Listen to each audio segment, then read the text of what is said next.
Welcome back, all you cool cats and kittens. This is your Commissioner Tim back at it with our 7th episode of the preseason manager interview series with John No Chubb joining us alongside co-commissioner Brandon. How you doing, John? I'm doing good, man. Excited to be here with you guys. Good stuff. Well, hey, Brandon, why don't you sort of grill John so that the rest of the managers can also get to know him a little bit more? As if you don't know me well enough. Well, we've been fortunate enough to share a little bit about the what's his name? Jerry Sands. Yeah. So wow, we're going right there. Right I was gonna say, how long were we gonna make it without that? But Tim going off with a bang about 30 seconds in. So there it is. No pun intended. But yeah. Sorry, I'm all sidetracked now. So yeah, John,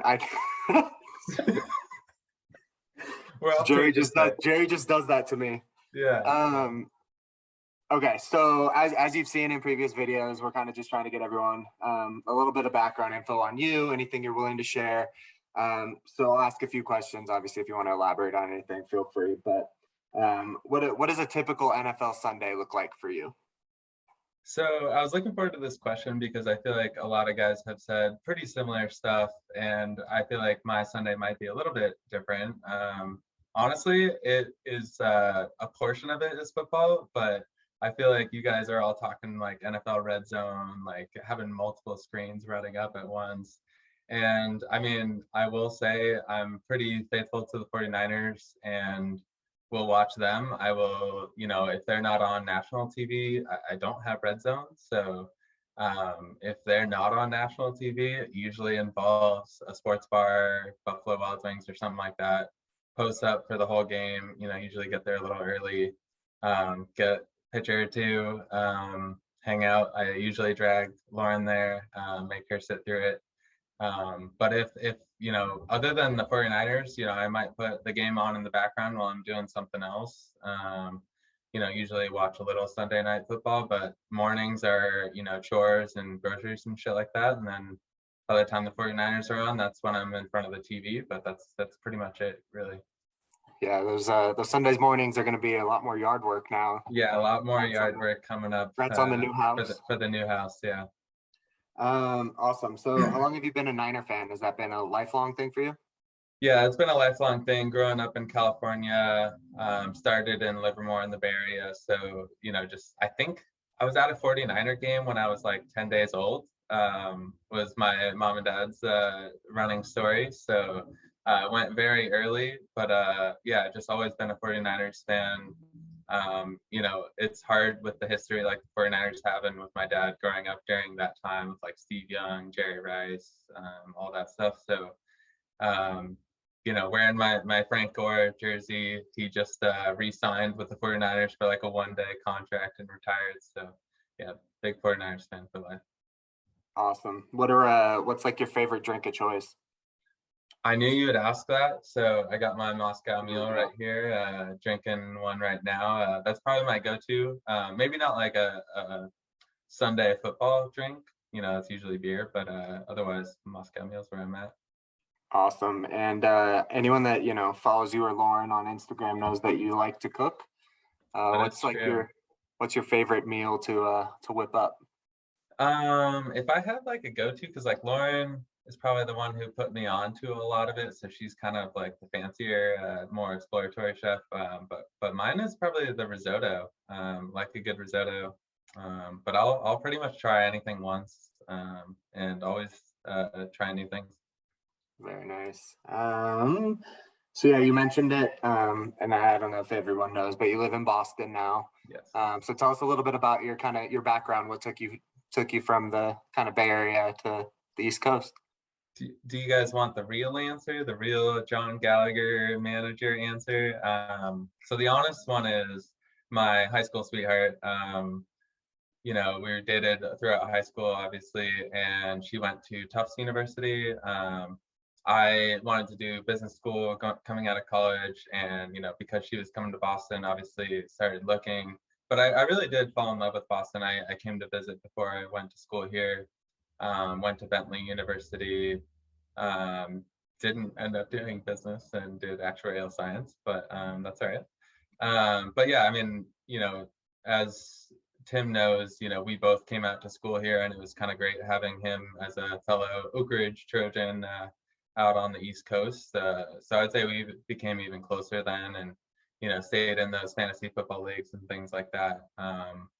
And I feel like that's where all this began with the Dynasty League as well. So awesome. Tim, do you have any other background questions that you want to throw out?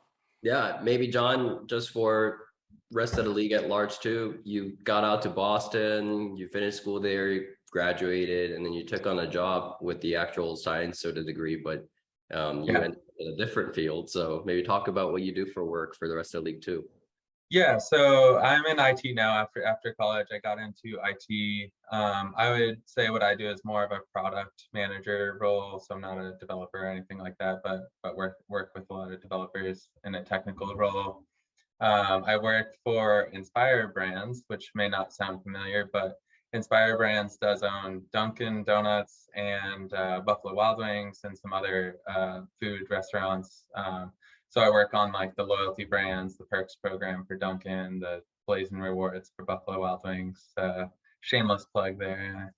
But yeah, I work on like the email offers and things like that. Awesome. Good stuff, man. So that's a little bit about John. I'm sure we're going to touch on a little bit more of fun John's history here and there. We've already mentioned some of it. But let's jump over to the league, John. Do I get to cover your history as well, Tim and Brandon? Or whatever you want to do, man. The mic's yours. All right. But yeah, just sort of talking about the league at large, your inaugural member. Tell us about let's kick it off with the starter draft we had last year in Vegas. How did you feel going into it? How did you feel coming out of it? What were your thoughts? Yeah, I mean, it's interesting because I was excited to do it. I think the idea of Dynasty was kind of cool, but it was brand new to me. I had honestly, I think before you guys mentioned it, I didn't know it existed. But I mean, I was probably like some others in the league, routine redraft league where you get in there and some people are active, some people aren't, there's probably not as many trades. So when you guys started talking through Dynasty, it did sound interesting. I was a little skeptical about like the lifelong league that Tim was selling the dream on. But I feel like now that we're in it, it's hard to imagine it not working, which is kind of cool. Looking back, I was skeptical, but now it's working out. I think, going into the first draft felt like a lot of pressure because, you have your team for life, as Tim says. And, I think people took different strategies going into it. I think I didn't put as much research as I wanted to, but I knew I actually did have one thing that I wanted, which is to start with some running backs. Which I feel like I was successful in, more successful than I realized, I think, after, I had Jonathan Taylor and I was pretty happy with that. I feel like everyone was like, oh, like, I don't remember what pick I had, but it was first round and he was kind of like, some people were going from, others weren't, and I was pretty happy with where I got him. But then after a few weeks, obviously I changed my mind and got nervous, but we'll move past that. But yeah, in general, I think it's fun to see how people's strategies play out in a dynasty style versus like the redraft. I just feel like in redraft, like everyone kind of has one timeline. They're all stuck in this like want to win, and if they're winning, they're not going to want to change anything. And if you're losing, you obviously want to make trades, but you just can't do it with half the league because you're all working on the same schedule. So I feel like it has been nice experiencing the dynasty side of things. I mean, we see now very different timelines. So it kind of works in the favor of like more activity. So yeah. I think I'm looking at your draft board from last year. I wish I can pull up the graph here, but it'd be a little messy. So just talking about it, I think you actually drafted probably the best backs I'm looking for. So first round, 104, 105, you took Jonathan Taylor. 305, and so 204, you took Justin Herbert, which is a core piece for you now that you're building off of. Great pick. You picked him up before Lamar Jackson. And I think a lot of people had Lamar Jackson going ahead of Justin Herbert last year. So that was a good hit. And obviously, Nick Chubb that you traded away to no Chubb with the 305. And then Zeke at 4-4. And then Brandon, I don't know if you know this, but at 6-4, John picked up Travis Etienne. And then he also had Nyheim Hines at the 19th round, which I think will be probably a bounce back in terms of value that you'll see this year. And then Elijah Mitchell with the 21st round pick, which 49 faithful over here, I think, paid off really well. Yeah, but that's funny because I drafted him, then I dropped him, and then I picked him up off of waivers. He was one that I was like, oh, 49ers backfield, like you never know. I think I got him and Trey Sermon, maybe. You got Trey Sermon with a trade with me for Jonathan. Oh, okay. So I had both at one point. But obviously, I think in the offseason, Trey Sermon was touted pretty highly and was, in the NFL draft was drafted higher. But obviously, ended up with Elijah Mitchell and it ended up being the right choice. So. Yeah, Trey Sermon went 9th round, and then you got Elijah Mitchell in the 21st, and it's like massive discount. Plus, and then the 23rd pick, you got Rashad Penny too. So you had a lot of these like late round flyers that accrued a lot in value. I don't remember having Rashad Penny, but yeah.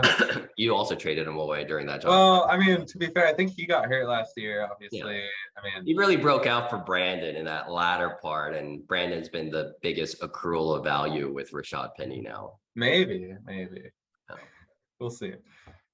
So how'd you feel? So you hit on some running backs. You picked some core pieces that you're building around off of now. Also, by the way, speaking of value, you had Debo picked at 11th round last year too. Wow. So how did you sort of feel coming out of that draft? I think I felt pretty good. I think, I had pretty young players. I feel like one thing I was trying to do is not draft like yesterday's heroes. I think in a dynasty format that forces you to focus more on youth. So like, the guys who went big last year might not do it again. So I kind of tried to look at next year's winners when I drafted, and I knew that running backs were kind of a commodity. So I figured if I accumulated some, they could be assets to move in the future, which I think is kind of what led to the Jonathan Taylor trade. It's like, okay, well, he's highly touted, he still has value. Maybe I should trade him before he loses value, is kind of how I saw it at the time.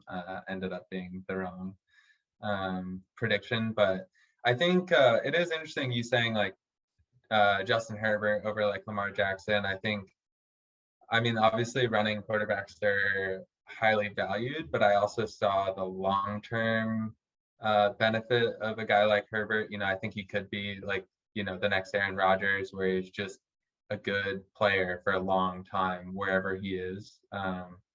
And hopefully lower injury risk. I mean, obviously anything can happen, but I think, the running has the points, but it also leads to higher injury rates. So I think I wanted that kind of young pocket passer to start with. Just jumping in a little bit, when I kind of recall your season from last season, I think injuries, it was like the one word that throughout the season is something that you dealt with. Right off the bat, you lost quite a few guys. Wasn't it back-to-back days you lost? I think it was like literally in the off season still. Like we did the draft. I think Etienne was the first maybe, and then I think Irv Smith, we don't know much about Irv Smith, I feel like, but people were saying that it could be kind of his breakout year, 2-3 year tight end. Sometimes it takes them a while to get going, and people are saying that could be him. I think there was one other. Gus Bus. Oh yeah, Gus Edwards. And it was to my running back core, which was pretty frustrating. And Etienne, I was really excited on. Obviously, drafted him 6th in a new draft. And that one was pretty frustrating. So I think, I was trying to get value from those guys while they still had some, but it's pretty frustrating. And I will say, even thinking about, as we move to the season instead of the draft, I mean, I had Justin Herbert, who I now and was very excited about. I mean, if you look at his first half of the season compared to the second half, I mean, he was slow starting, and I think a combination of the injuries and his slow start probably led to the beginning of my season. I think Tim, you probably have it up. Like I might have been 0-4. Like it was bad. I was pretty down on it, and I was like, I got to make some moves. So that's kind of where my season started. I think it was exciting to see at the end of the year some of those guys start to really perform, and some of those pickups I made as well started to come through. So yeah. Yeah, I think it was pretty funny by the end of the season too. We started talking a lot about the curse of John, just with all the trades you would make, Yeah. trading away guys that seemed to get hurt like the day or the week after you would trade them. Yeah, I didn't do it, but I was gonna put together like a list of guys who didn't get hurt after I traded them, just to like disprove that theory. Wouldn't have But taken very long to put that list together. it might be shorter. I haven't done it. I feel like it would probably not look good for me, but yeah, Yeah. I mean, I think it started with Yeah, DJ Shark. Shark the day after I traded for him from One you, play. he It was breaks like his one One leg. play. play. First play, yeah, I got one play Yeah, out of him. Yeah, yeah. and And then then Tim, it Calvin was Ridley with Ridley. Yep. I will say Ridley had I think he had like sat out a game or two, like people didn't really know why. So I was kind of like, well, if this guy's not gonna play, I don't want him. And then Tim took him and then he actually said, I'm not gonna I play. think if I remember the Ridley trade, he actually sat out maybe one game before you traded me, and then sat out the other game without the announcement after he was on my roster. And then the Yeah. week after he announced that. So I got no play out of him yet. He's acting as our commissioner notes right now. That's the utility function that Calvin Ridley's Some good performed for us. value right there. I don't remember who I got in that trade, but I'm sure it was better than that. That was Doesn't good. matter. You got Godwin. You got Godwin Oh, and Amon-Ra St. Brown out of that trade. So that And was like wow. yeah, I was mentioning that was like one of my biggest sort of regret trades that I that had. was my revenge trade for Jonathan Taylor, I guess. Fair. But yeah, just talking about the other, injury things that led you to, I think there was two themes for you like last year, which was injuries as well, whether it was on your roster or you traded away, injuries or your slow start. Talking about two things, right? Like, so Jonathan Taylor started off, I mean, you picked a guy up at 105, you expect a running back like that to Yeah. perform, but he had all of one touchdown in the first 3 weeks before you traded him away. And I think he went 1 of 6 at the goal line carries. So there was a lot of worries around, hey, can he get into the red zone? Because it's not like the offense was all that on fire last year with Carson Wentz. And on top of that, if you also recall, Brandon, I thought John was going to be the biggest winner for the injuries, right? Because J.K. Dobbins tore his ACL a week before, and then was this, oh shit, Gus Edwards is going to now take the 3-down role for Baltimore, and then a week later he tore his ACL, and then that was just like all downhill. I think Irv Smith was probably around that same time frame as well, and at that point Travis Etienne was already out, so it was just, that led to a lot of slow starts. I want to say you started off 1-3. I don't think it was 0-4, but it was quite slow. And yeah, Brandon and I remember we talked about this in other interviews, but I felt like coming out of that draft, I thought you were going to be a contender for playoffs for sure with the roster you had and the depth that you had.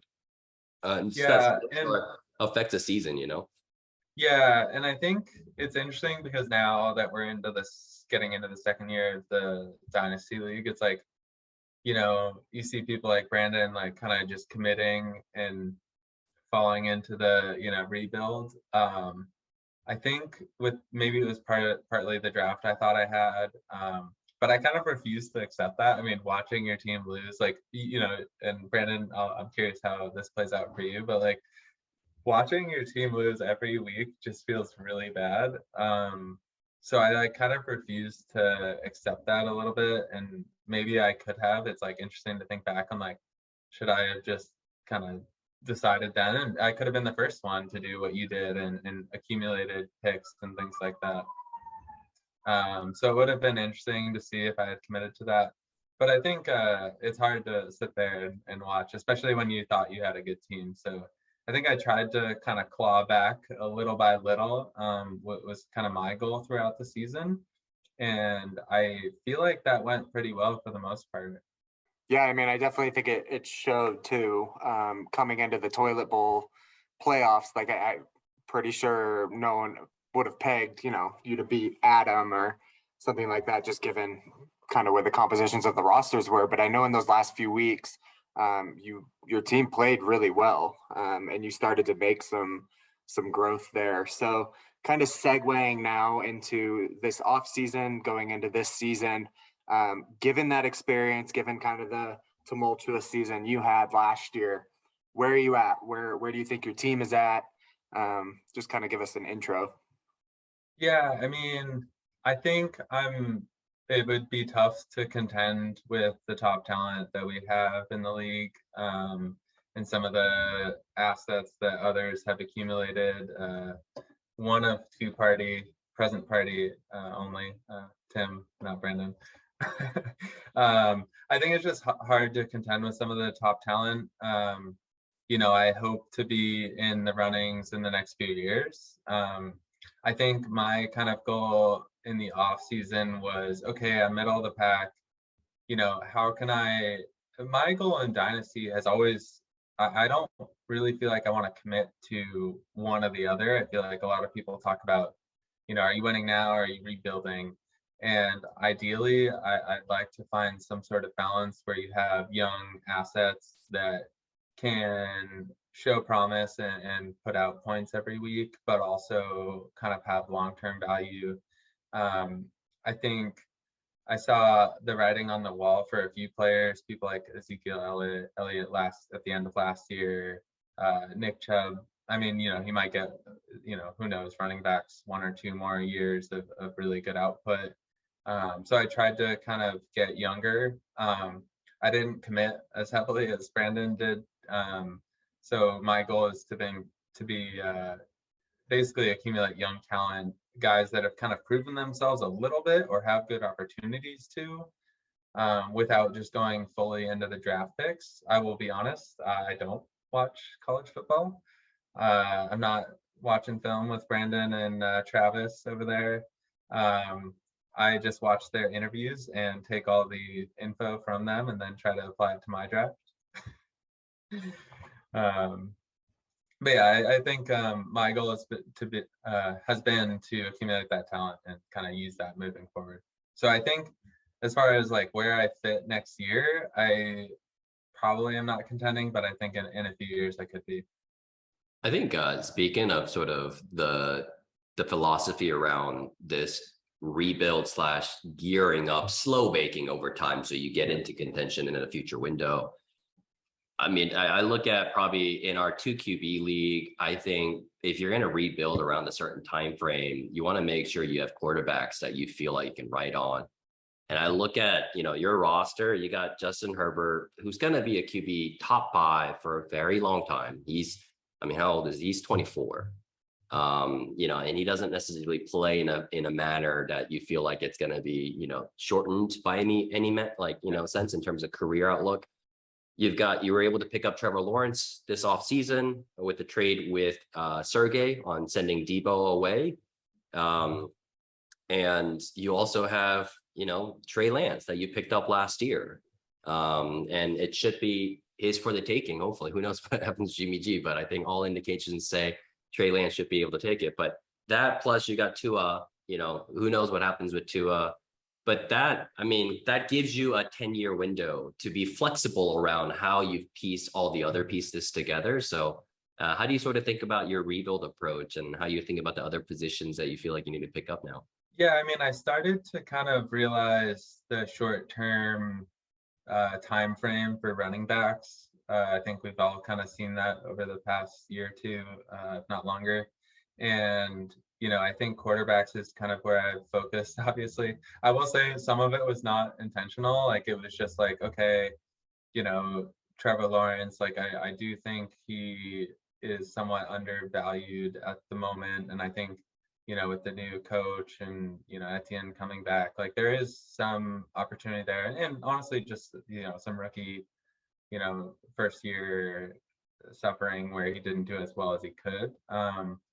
And I've always kind of held out on Trey Lance. I mean, I think Brandon and probably Tim, you both at some point have gone for Lance, and I've kind of held out, and Brandon's made me some tempting offers, but every time I'm like close to pulling the trigger, it's that hope that he could be really great. And he has the running aspect too. So, and he's a little bit bigger frame than a guy like Lamar Jackson, where he could kind of hold out and hopefully not get injured too. So I like the potential there.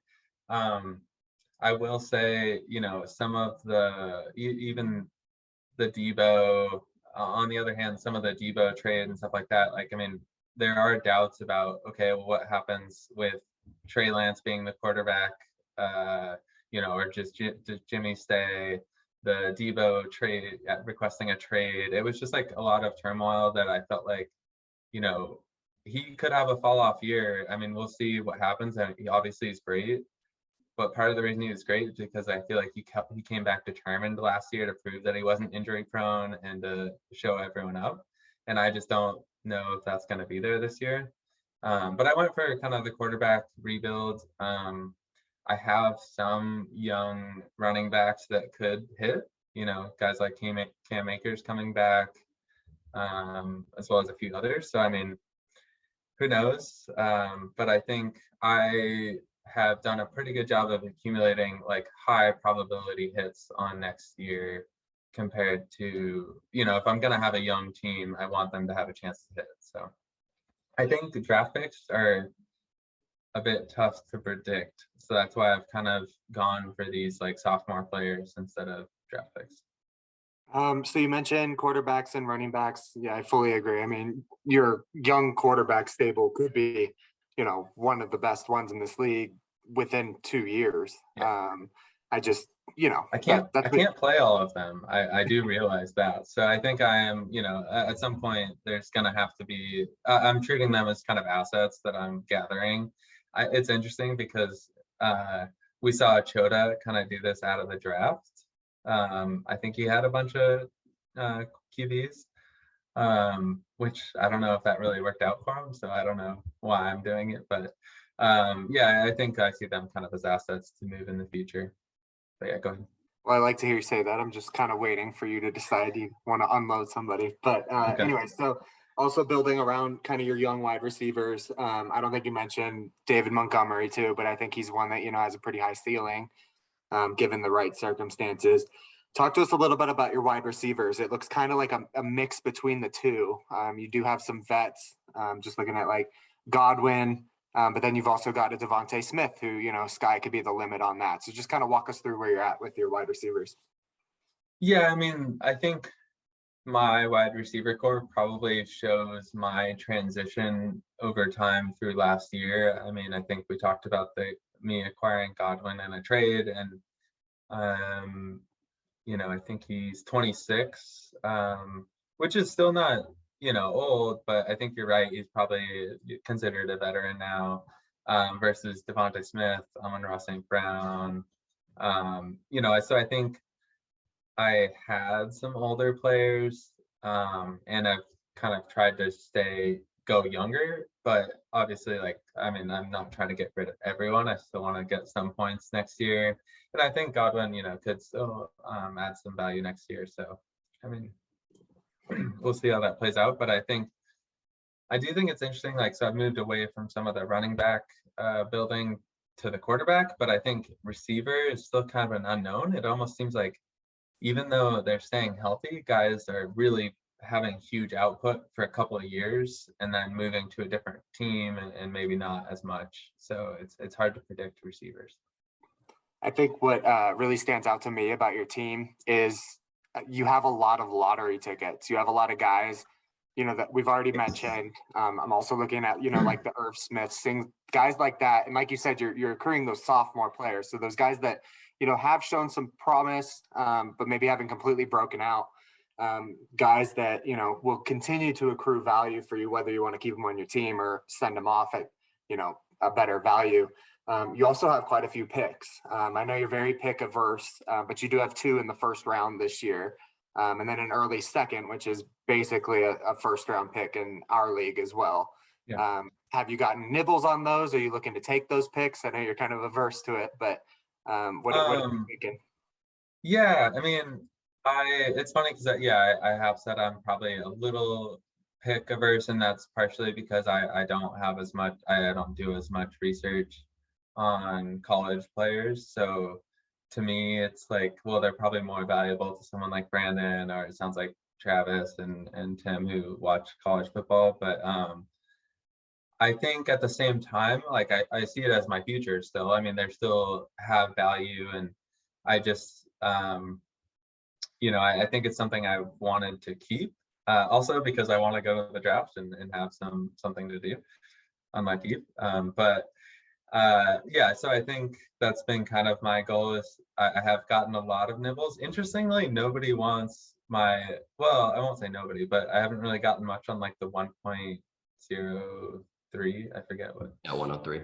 It keeps showing me 102, but Tim says it's 103. I think he's cheating. Not as much on that, but I think the 1.08 and the 2.03 that I have, I think that's kind of probably that sweet spot in this draft. I've done some research, and it seems like that's where some people think, it could vary who gets picked. I think the top few are probably pretty determined, and then it starts to drop off quickly, I think, in this draft. And I think that's why some people with like 3rd and 4th picks are probably getting a little antsy and want to move up. Brandon doesn't need to move up because he has all the picks, but I think. Don't count me out. Don't count me out. There's still room. There's moves to be made. I think you just want to draft your whole team. You should just drop everyone you have and draft a new team. I think there are probably still some sleepers, and it's also interesting to hear people's opinions on like this year's class versus next. Again, relying on Brandon and others, but it seems like next year's class seems pretty highly touted. But at the same time, we could add 2 managers next year. I've had a lot of conversations with Tim about that, and that could, change the value of next year's picks. And also, I mean, it's a year later, so, you don't know. Obviously, you're delaying that value. But I've tried to kind of keep my picks. I mean, it's only 1 through 4 usually. We got 5 and 6 added this year, but it's, I don't want to have 20, but I also don't want to have 0. So I've tried to kind of keep that balance on my roster. Like I said, not going completely rebuild, but also not going completely win now. So John, you're now in this sort of rebuild mode, and as you've talked about during the off season, you wanted to start trading away some of the veteran aging players, especially at the running back position. That's obviously led to you going from full Chubb to now no Chubb. Yes. And so I think you are thinking about a new team name that's going to be more suited for you going forward. So anything you want to sort of talk about on this regards to your team name? Yeah, I mean, even when I picked full Chubb as a team name, I knew obviously I'm not going to have Chubb on my roster forever unless he keeps playing forever. But going back to something that could be more of a long-term team name, I've decided to go with Faithful by the Bay, the calling card of the 49ers fan base. So that will be my new team name moving forward. All right, got you with the new graphic here with the announcement, official breaking. No more phallic jokes there either. No. Sorry, buddy, those won't go away with you. Those are Jerry won't let that happen. Well, Jerry was the other team name that was on. Oh, you should just call it the Jerrys. They should have their own zip code. All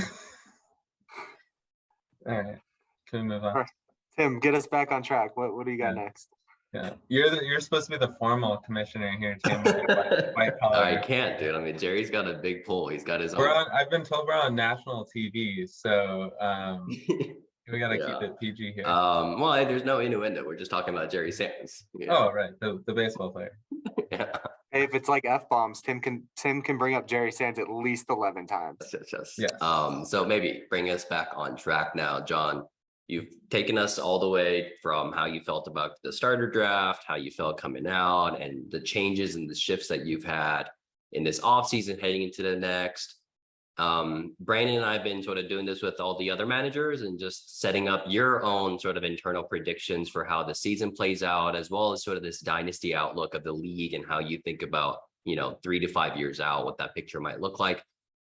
If that'll be fun, we'd love to hear from you on your sort of season predictions, as well as afterwards, sort of what it might look like 3-5 years down. Yeah, I mean, I think you guys have gone through this with all the managers, and I think there's some consensus, maybe a few wild cards, a few selfish predictions in there. Also, keep in mind, and since the interview series begun, there's also been massive trades throughout the league at large too. So I think you and Ryan today are the first of the series since Yeah. so maybe it'd be cool to see if there's a new consensus. Yeah, I mean, I will say, I think Yevis, is that how you say his Eve. name now? Just Eve. I'm kidding. Eve. I think I got Brandon with that one. I think Eve has actually gone out and gotten more assets, Chubb being one of them. I think he has realized that he has no other choice, as much as he does not like his reputation for the age of his roster. I think it's a reality. But I think that being said, he's also, gotten a lot of players that could put him in that top contention. So I think, maybe where others had him falling, in that either that second tier or like the 2 or 3 place, I think he's a top contender. I thought of it as more of tiers when I think of ranking. I think if you really try to nail down 1 through 8, it's pretty hard with injuries and things like that happen. But I think right now I have Tim, Eve, and I think Ryan, obviously with winning last year, and he's not exactly an old roster either. So I think those are probably my top 3. No surprise there, I don't think. But I think Eve has improved his standing since some of the other interviews. I will skip Brandon for now. I kind of made a list here. I think, then we talk about some of the newer managers along with me and Brandon. So we look at, Kyle did come out pretty well after the auction draft. Sergey coming out strong with some of those auction picks, has some good assets, but obviously I think Kyle ended up with a more rounded team that can contend this year. I still think he probably falls short this year with just playoffs and things like that. I think some of those other teams have more depth and more assets to their name. I think after those 4, it probably gets a little interesting, which is still kind of the consensus with some of the other managers. I'd like to think I'm at the top of the bottom 4, between me, Sergey, Travis, and Brandon.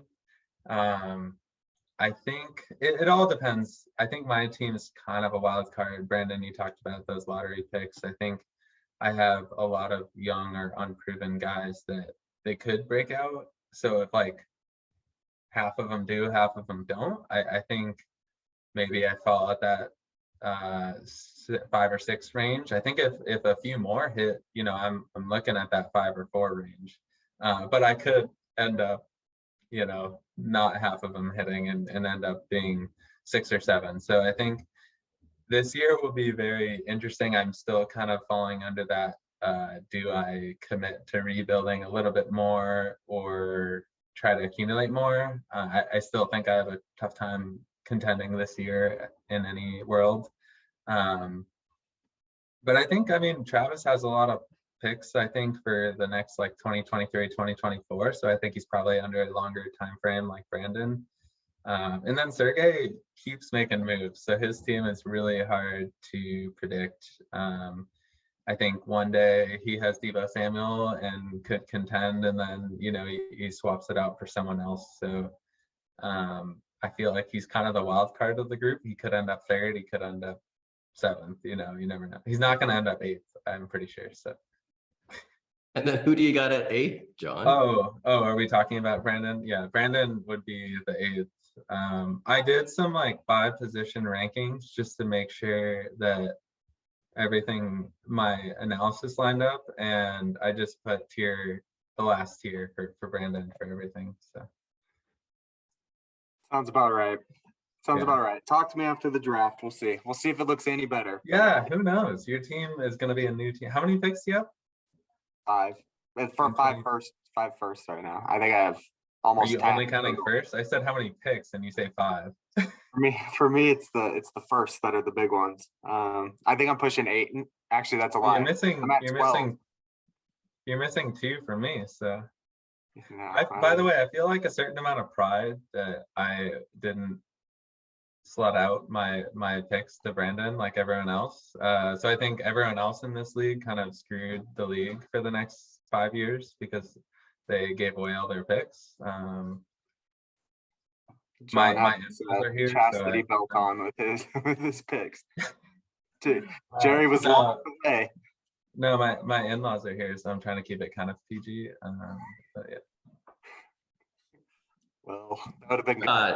John's the one of the 3 managers with multiple first-round picks in this year's draft. He's got the 103 and the 109.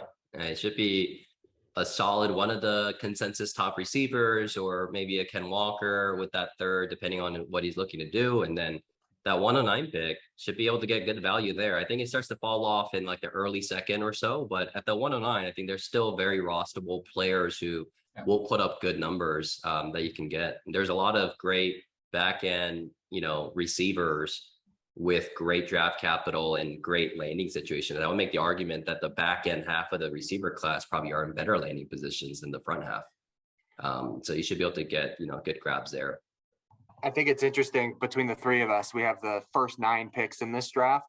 Wow. So I think it's a cool thing. Yeah. So should we all get together and like? Should we do our mock draft right now? Yeah. We can just get this shit going right now. I mean, all right, let's go. I'm ready. But no, John, I mean, do you have any, I think the top 2, obviously top 1 is pretty consensus. We all know Tim is taking Breece Hall. He's going to be off the board at some point. Number 2, I mean, there's a little bit of, more wiggle room there, but I would assume Drake London is probably at the top of Tim's list at this point. Yeah. So Johnny, have you looked at it at all? Kind of gotten any idea? I'm selfishly asking this question, obviously. Let me look at my mock drafts here and see. Yeah, I mean, I think what'll be the big wild card is like how much, and this is I think every year, but how much do people value running backs? So I think like that 3rd spot, I've seen sometimes Kenneth Walker gets grabbed up, and I've also seen him make it to like 5, 6, 7. So it's kind of interesting to see kind of where people value him. I think Rashad Penny in Seattle maybe makes it a little bit tougher to predict. But then you got, I don't know. I feel like with Burks, Wilson, Olave, there's kind of like a 2nd tier where those 3 seem to kind of be grouped, but in various orders. But I think that is where Brandon, I think you have like 4, 5, 6, 7, 8, 9. I don't know what he is asking this from a very selfish standpoint, so he can sort of get a sense around what the first 3 looks like, so he can either make moves or whatever he needs to do on the back end. Yeah, but don't pretend to be innocent, Tim. You've asked me who I'm picking at each of these spots before. But so Tim's defense, that's probably because I was trying to make moves with him, trying to get an idea of what I feel like you guys are literally trying to swap like 3 for the 3rd pick for the 4th pick, and I'm like, I don't know what I want, guys. You act like I've done a bunch of research. No, I'm just kidding. I have done some, but and then I think there are still a lot of, we've talked about kind of other receivers could come in that are still good at the back end of the 1st round or the 2nd round. I think it's pretty obvious I don't need a quarterback, so Kenny Pickett will not be on my list, but he won't make it to 9. I'm just gonna throw that out there at this point. I clearly need quarterbacks. He's I'm not gonna. I was gonna say I'll jump ahead and steal him from you, but there's no one do to it. You jump should do ahead. that at your 3rd pick. Yeah, maybe. I'm creating a monopoly of young quarterbacks. Yeah. If anyone wants to, trade up with me to take Kenny Pickett off my hands, I guess go for it. Yeah. There you One go. of three's open. Let me ask you this question. Obviously, instead of you, I think what will be fun is instead of you sharing the specific player, because I think, and there's so much news that's going to be coming out between now and then as well with preseason. We're going to even see 1 week of preseason before our draft time, I believe. Is it going to be, are you considering any players at the 103 that could be like a surprise pick? So obviously in an ADP consensus standpoint, you're looking at Ken Walker, you're looking at Garrett Wilson or Treylon Burks. Do you foresee yourself exploring with any potential names that may not be one of those 3 names? Because that would throw like the rest of the first round probably in a frenzy if it's not, for example. Your answer's going to keep me up at night. I can already see this. The writing's Yeah. on. Wait, so Tim, you have 101, 102, right? Yeah, I'm at 101, 102. You're at 103. And I think 103 right now is a very pivotal Yeah. So Brandon has 4, 5, 6, 7, 8. and 8. Yeah, and then you have 9. And I have 9. Yeah. So Brandon, I bet you would like to know, but you won't know. So yes, you will stay up at night thinking about this. It could be a surprise pick. I think you can only go so far. I don't think there's any like huge wild cards that I could go grab like a 12th ADP or anything like that. But I mean, it could get mixed up a little bit. Very political answer. That was good. Yeah. You got to keep you guessing. Gonna keep Brandon up. I also, a lot of people, like I said earlier, the 109, I guess it is, in like 20, is it 203? It should be the 203. Yeah. Yeah. So, I mean, I think that's where it starts to get, you're right, probably like jumbled up a lot more. And I think that's where people are trying to jump in and grab somebody sneaky that they're worried about going away. So that'll be interesting to see how that plays out. Yeah, I think more than a lot of years, just as far as rookies, I think the tier breaks this year are so significant that I think the people, like you just said, I think the people that have their guy are going to have to think about jumping up into a tier, paying a little bit more than they probably would have in previous years in order to do it. Because there's just such a drop off when you go, those arguably first 8, maybe 9 picks this year. There's quite a bit of a drop off there. Then you have a bunch of wide receivers after them. I guess James Cook is probably in that as well. At about like 13 or 14, there's another huge drop off. And then we start really just looking at dart throws. So I think that's likely why your second round pick is getting so much attention. It's one of the last opportunities kind of to get your guy in one of those upper tiers. So, use it, whether you sell it, I think it's probably going to be a pretty valuable pick. Yeah, I think so. I'm also trying to remind myself, and probably much to the hatred of other managers, but like we have August, it's like 2 full months till the draft, and people are chomping at the bit. I'm getting messages daily on these picks, and I mean, I love it, but I'm also like, I mean, so much can change. I'm hesitating, and apologies to the other managers. Like sometimes I'm like, well, that sounds pretty good, but like I just hesitate to move something right now when so much could change. And I know that's why they want to do it, because they want to get it now. But like, one of these guys could get hurt in OTAs and the tiers could totally change. All of a sudden, like, the 1.09 is way more valuable because 2 people in the second tier, got hurt. You just don't know. I feel like after last year with Gus Edwards or Smith Etienne, I'm like, there's some value to kind of not moving before you need to. I mean, obviously last year was just the draft, but yeah, so it's interesting to see how that will play out. I think we've talked about this quite a bit in our previous videos. I think that's a lesson a lot of us learned this off season, and it sounds like you learned it much sooner. I know last year was painful, but if if that was your takeaway, I mean, you could have avoided selling some guys, at a discount that take off. So I think it's a good lesson to learn. I think it's one we've all learned this offseason in Dynasty. Yeah, but I do think it's good. I mean, I at first I kind of felt bad for some of these new managers coming in. It sounds like maybe Kyle has some experience in Dynasty, but to others, if it's their first time, Sergey, Travis, like it's a bit tough. But I will say, I mean, them getting this off season to kind of have a team and deal it, and then start to do some research on rookie drafts, like they've kind of come up to speed. Hopefully, getting the crash course on Dynasty. So yeah, I think they've already shown good promise as far as like the moves they're willing to make and just the activity. I think it's beneficial to the whole league. So I think credit to all of them jumping in head first.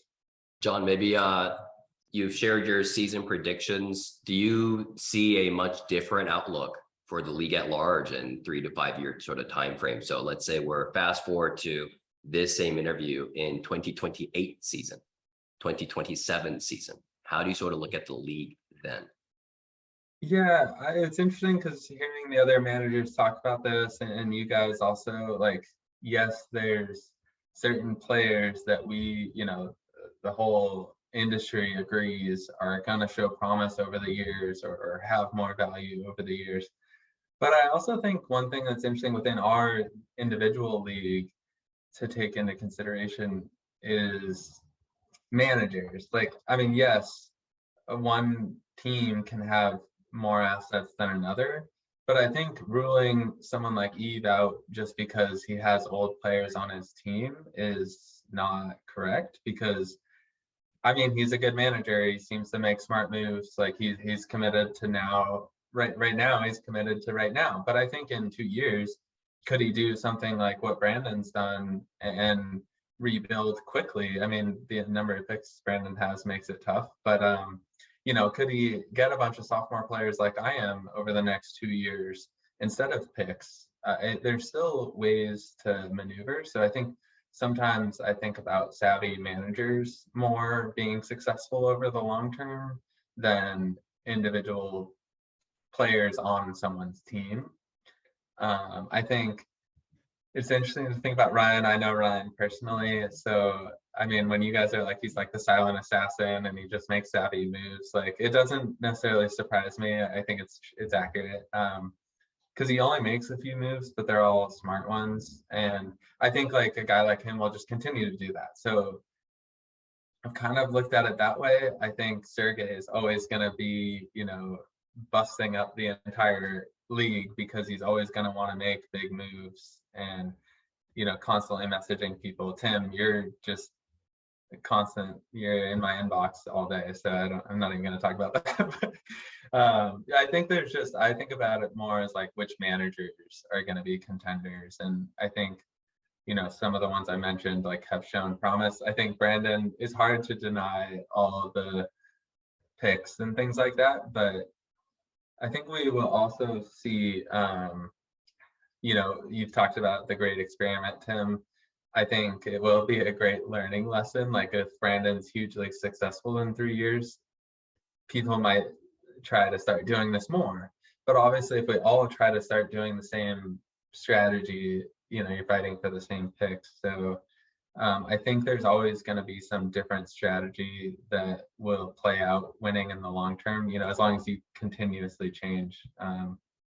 So I guess I didn't really answer like who are the contenders in 2028, but I want to call out that like I don't agree with like Eve just falling off completely. Things like that are probably not going to happen. I think they're going to find different ways. I think that was a very like wise answer. It's the first time that we've heard about it, which you've articulated really well. I just found myself just nodding along, which is really success of the league in 3 to 5 years, or however it looks in dynasty format, is ultimately going to come down to the savviness of the managers and how dedicated they are to it. So I can't not agree with that. I think that's spot on. Yeah. There's also some luck involved. I mean, you pick an Elijah Mitchell in the 21st round. Obviously, we don't have 21 rounds, but like you know, you pick someone like that late and it can change your roster completely and your outlook. So, I mean, Brandon could steal one of those up, but also there's other picks out there and somebody else could too. So I think speaking of luck, just don't trade with John, just in terms of acquiring players, because they're going to be sitting injured for I'm gonna make that list or retire. I'm gonna make that list of players who have not gotten hurt after I've traded them. I need to do this. Well, I think that pretty much wraps it up. So, John, thank you. Thank you for joining us. Thanks for your insight. Thanks for not giving me any of the insight that I wanted from this call. But Anytime. I'll keep having Tim try to wear you down in your DMs. If you want mysterious answers, Brandon, I'll just message me anytime. I'll send them your way. J-Gal for Senate 2020, two? Here it comes. Diplomatic answers. Yeah, I don't think I answered like half your questions. That's okay. You answered around all of our questions, so that works. But yeah, thanks, John. We're looking forward to seeing you in August. Yeah, it was a pleasure. Good. Yeah, I'm really looking forward to August. Good to meet all the new managers and some that I haven't met before. So looking forward to it. See you guys there. Oh, and by the way, J-Gal is the Team USA's secret weapon. He may be the only chance we have on the golf course. I went to the driving range yesterday. I'm already feeling the pressure. We're gonna be Eve had an idea with Kyle to just put fab on the line instead of actual dollars. So we gotta get Team USA like ready and primed to get going. So I want everyone to be on the range getting some drills locked in. Well, we have 5 on the US side and 3 on the Canadian side, right? I think we might have a Canadian and a US kart driver. That might be a couple of our roles. All right. We can make it work. I mean, Team USA is up against a pretty tough hill to climb with Travis being a scratch player. So I've been going out trying to make sure that we're going to be able to perform. That to me is my first tournament play. Like that's how seriously I'm taking this, so that we can get the fab players over to Team USA. Make sure not to publish this part of the conversation because we want to keep our strategy hidden. All right. I'm Thanks, just gonna guys. go This watch has a been fun. miracle over and over. If they can upset those odds, we can, guys. Yes, sir. Yes, sir. Sounds good. All right, John. Thanks, man. Have a good Thanks, rest of guys. your day. Yeah, thanks for doing this. See ya.